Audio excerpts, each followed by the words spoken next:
Once again नमस्ते students, म लोकिङचन lecture 4 मा स्वागत गर्दछु। आज हाम्रो यस लेक्चरमा सेटको क्वेशन्सहरुको मामलामा फर्मुला बेस्ड भर्बल न्युमेरिकलको टाइप 2 क्वेशन्सहरु हामी हेर्न गइरहेको छौं। अब क्वेशन्स यस प्रकार रहेको छ। हाम्रो क्वेशन्स यस्तो छ: in a survey of people 50% like Apple, 60% like banana and 30% neither of the fruit. अनि भनेको छ represent in van diagram find percentage of people who like both fruits भन्छ। अब हाम्रो टाइप 2 को क्वेशन्समा कस्तो खालको क्वेशनहरु छन् भने पर्सेन्टेजमा कुरा गरेको मात्र छ। पर्सेन्टेजलाई पनि नम्बर जस्तै ट्रिट गर्न सकिन्छ, तर एउटा कुरा ध्यान दिनुपर्ने कुरा के हुन्छ भने एन अफ यु दिएको हुँदैन। एन अफ यु चाहिँ हाम्रो पर्सेन्टेजमा 100% हामीले थाहा भएको कुरा मान्नुपर्छ। अरु कुरालाई सेट ए सेट बी को रूपमा लिन सकिन्छ र क्वेशनमा के दिया छ त्यो कुरा चाहिँ हामीले क्वेशन पढेर सल्भ गर्न सक्छौं। गिभन लेख्नु भन्दा पहिले हामी एकचोटी क्वेशन पढिहालौं। फेरि in a survey of people 50 like apple भनेपछि n of A equals to 50% भयो। 60% लाइक बनाना भनेपछि n of B equals to 60% भयो।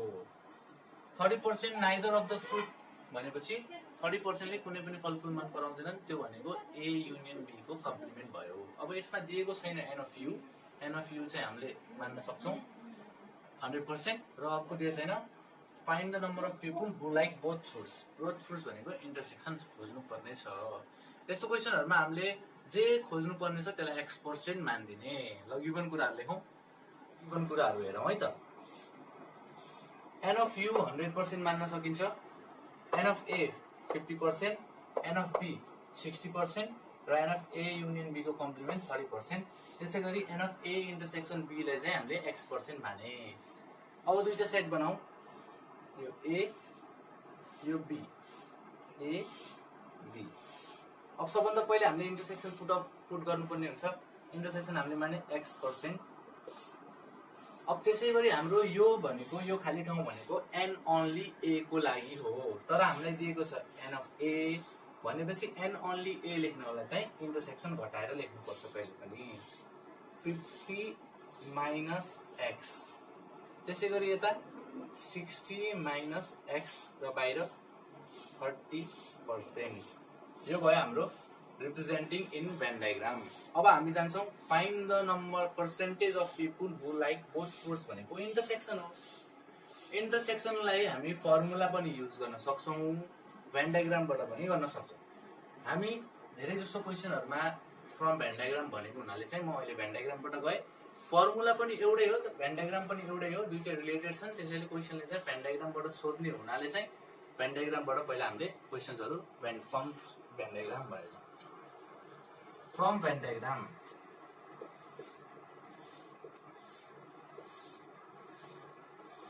के देख्न सकिन्छ त 50 माइनस x प्लस x यो जोडे प्लस अब यो जोड्छु 60 माइनस x प्लस यो बाहिरको जोडे 30 इक्वल्स टु हाम्रो हुन्छ 100%। अहिले पर्सेन्टेज लेखिन मैले, पर्सेन्टेज एकैचोटी लास्टमा लेखौँला। पर्सेन्टेज अहिले छोड्दिए पनि हुन्छ। अब गरौँ, यो x ले यो x क्यान्सल भयो। 50 60 110 110 प्लस 30 140 140 प्लस हैन माइनस पछि माइनस x इक्वल्स टु 100। अब x को भ्यालु आयो यहाँ 40। अब चाहिँ पर्सेन्ट थपिदा हुन्छ भनेपछि 40% विद्यार्थीहरुले अथवा पिपुलहरुले अथवा मान्छेहरुले चाहिँ बोथ फ्रुट्सहरु मन पराउँदा रहेछन् भन्ने चाहिँ हामीले यो भेन डायग्रामबाट गर्यौं। अब त्यसैगरी हाम्रो थर्ड टाइप रहेको छ मिक्स अप, पर्सेन्टेज र नम्बर्स को मिक्स अप। यसलाई पनि नम्बर्स जस्तै ट्रिट गर्न सकिन्छ, तर यसमा मेन कुरा भनेको ध्यान दिनुपर्ने भनेको एन अफ यु लाई 100% मान्ने र जे कुरा दिएको छैन त्यसलाई x% मान्ने अनि निकाल्ने। त्यसैगरी टाइप 3 को हाम्रो क्वेशन्स रहेको छ यस्तो छ: in an exam 45% students passed in science only, 25% passed in maths only and 5% failed in both. If 200 students passed in math find the total number of student using Venn diagram भनेको छ। अब भन्नुपर्दा यहाँनिर numbers पनि देखिरहेछ, 200 percentage पनि छ। Percentage छ भने एन अफ यु हाम्रो पर्सेन्टेजमा 100% भयो। एन अफ यु मा नम्बर खोज्ने भनेको छ। अब जाउँ हामी गिभन कुराहरू लेखौँ। यस्तो कुरालाई चाहिँ हाम्रो मेन यस्तो क्वेसन्सहरुमा गर्नुपर्ने के हुन्छ भने जुन कुरालाई नम्बरमा दिएको छ त्यसको भ्यालु पर्सेन्टेजमा खोज्ने। जुन कुरालाई नम्बरमा दिएको छ त्यो कुरालाई पर्सेन्टेजमा खोज्ने अनि दुईटालाई कम्पेयर गरिदिने। ल हेरौँ, हाम्रो छ n अफ u भन्नु पर्दा 100% अनि n अफ n ओन्ली। ल यसलाई मैले इंग्लिश साइन्सलाई a माने भनेपछि 45% n ओन्ली b भनेपछि 25% प्लस s नै माने मैले s अनि m। अनि फेल्ड इन बोथ, पास को कुरा गर्यो अनि अचानक फेल्ड भने। फेल्ड भनेपछि चाहिँ ठ्याक्क कम्प्लिमेन्ट उल्टो कुरा भयो, त्यस्तोलाई कम्प्लिमेन्टमा राख्छन्। n of s union m को कम्प्लिमेन्ट भनेको कति भयो 5% भयो। अब यहाँ इन्टरसेक्सन छैन, n of s intersection m भनेको चाहिँ x% मानिदिए। अब बाई युजिङ भेन डायग्राम भनेको छ, भेन डायग्राम बनाएर चाहिँ हामीले सल्भ गर्ने। अब भेन डायग्राम बनाउनु पर्दा हामीले यहाँनिर एउटा सेट लियौं, युनिभर्सल सेट, अनि त्यसमा s set m set, s m बीचमा इन्टरसेक्सन राख्नु पर्यो। इन्टरसेक्सन x%, अहिले चाहिँ ओन्ली दिएको हुनाले नघटाइकनै राख्ने 45%, अनि यता चाहिँ 25%, अनि बाहिर चाहिँ 5%। अब अघि जस्तै भेन डायग्राम युज गर्ने, 45 plus x plus 25 plus 5 equals to 100। अब पर्सेन्टेज हटाइदिए, अहिले चाहिँ सबै जोडे।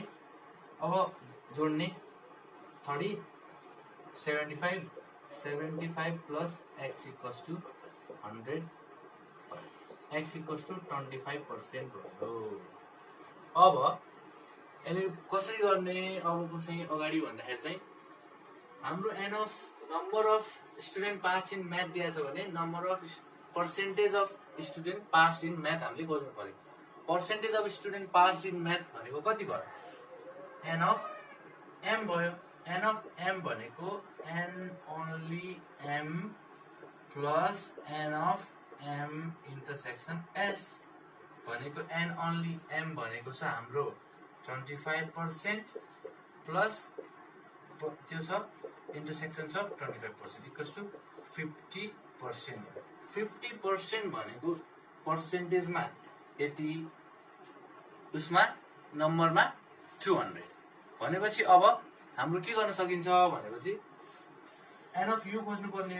n अफ u भनेको चाहिँ 100% हो भनेपछि 50% equals to 200, 1% equals to 200 by 50, अनि फाइनली 100% भनेको चाहिँ 200 डिवाइडेड बाई 50 इन्टु 100 गर्यो भने 0 0 क्यान्सल भनेपछि 400। एउटा 0 एउटा 0 काट्यो, 400 बस्यो। 5 4 20, 400 बस्यो। Therefore n of u equals to 400। Simply यसरी नै गर्न सकिन्छ। 50% भनेको 200, 100% भनेको 400, यसरी पनि गर्न सकिन्छ। तर हरेक क्वेसनमा हामी डबल 50% नै नदिन सकिया हुन्छ, त्यसैले 1 अथवा 30%, 38% दियो भने युनिटरी मेथड लगाएर 1% निकाल्ने, त्यसपछि 1% बाट 100% को निकाल्ने, त्यसै गरी n of u निकाल्न भन्छ। त्यसरी गर्न सकिन्छ। अब हामी अगाडि हेर्न सक्छौं हामी टाइप 4 कस्तो हुन्छ। त्यसै गरी हाम्रो टाइप 4 को क्वेशन यस्तो रहेको छ, 75 students in a class like tea or coffee or both. Out of them 10 like both. The ratio of students who like tea to coffee is 2:3. Find number of students who like tea, number of students who like coffee only, represent in Venn diagram. And यो वर्डलाई ध्यान दिउँ, यो सेन्टेन्सलाई tea or coffee or both, both मात्र भनेको छैन, both भनेको भए इन्टरसेक्सन हुन्थ्यो। टी और कफी और बोथ भने चाहिँ यो कहीँ सुन्न मिल्छ भने यो हुन्छ ए युनियन बी भनेर हुन्छ, अथवा टी युनियन सी भन्न मिल्छ। टी युनियन सी दिएको छ, त्यसमा इन्टरसेक्सन दिएको छ अनि रेसियो दिएको छ। अब गिभन कुरा लेखौँ, सिम्पल फर्मुला लगाएर जाँदा पनि हुन्छ। अब भेन डायग्राम लास्टमा देखाऊ भनेर चाहिँ लास्टमा देखाउँला, अहिले चाहिँ फर्मुलाबाट हामीले जानु पर्यो। गिभन कुराहरू लेखौँ, n of T union C दिएको छ इक्वल्स टु 75 अनि n of T intersection C दिएको छ 10 अनि एन अफ टी हामी मान्न सक्छौँ 2x, एन अफ सी मान्न सक्छौँ 3x। अब हामीलाई फर्मुला थाहा छ, टी युनियन सी को formula equals to n of T plus n of C minus n of T intersection C.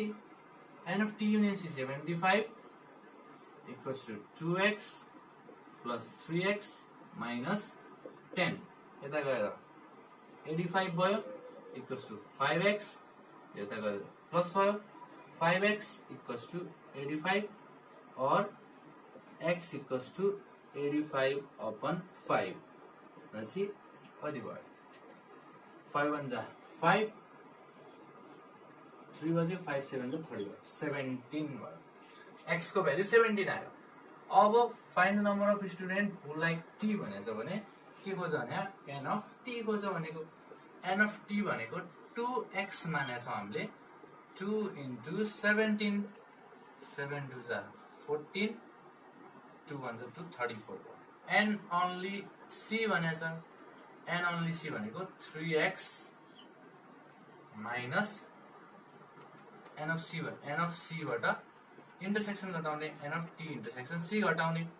N of C छ 3x माइनस इन्टरसेक्सन छ 10, 3x भनेको 3 इन्टु 17 माइनस 10 इक्वल्स टु 7 3 जा 21, 2 क्यारी 3 1 3 51 minus 10 equals to 41 भयो। यसरी हामीले निकाल्न सक्छौँ। अब हामीले भेन डायग्राममा देखाउनु पर्दा सिम्पल वेमा गर्न सक्छौँ। भेन डायग्राम यसरी देखाउन सक्छौँ, यो टी यो सी, बीचमा इन्टरसेक्सन छ 10 अनि एन ओन्ली सी आइसक्यो 41, एन अफ टी 34 छ, 34 मा 10 घटाउ 24 अनि यति भइसकेपछि यहाँ कम्प्लिमेन्टको भर्नुपर्ने बाँकी हुन्छ। कम्प्लिमेन्ट यहाँ छैन, कसरी बुझ्ने भनेपछि टी और कफी और बोथ भनेपछि यो ए युनियन बी दिएको हो, मतलब यहाँ चाहिँ कुनै पनि ड्रिङ्क नमन पराउने कोही छैनन् पनि यो सेन्टेन्सले भन्न खोजेको हुन्छ। यस्तो सेन्टेन्स देख्यो भने यो दिएको कुरा के हो भनेर बुझ्नु पर्यो, ए युनियन बी हो। यस्तो भनेको छ भने हामीले के बुझ्नु पर्यो भने कम्प्लिमेन्ट हामीसँग छैन अहिले भनेर बुझ्नुपर्छ, किनकि कुनै पनि मन नपराउने स्टुडेन्टहरू छैनन् यता भनेर हामीले बुझ्न सक्छौँ। लेक्चर 5 पछि हामीले अल्जेब्रातिर जाने विचार गरेको छौँ। अल्जेब्रा पनि एकदम 10-9 लाई एकदम बेसिक लेभलबाट जो कुराहरू 10 क्लास कक्षामा 9 कक्षामा पढाइदिन त्यो बेसिक लेभलबाट चाहिँ म पढाउन गइरहेको छु। त्यसको लागि आफ्नो साथीहरूसँग सक्दो सेयर गरिदिनु होला। हस्, धन्यवाद। Stay tune.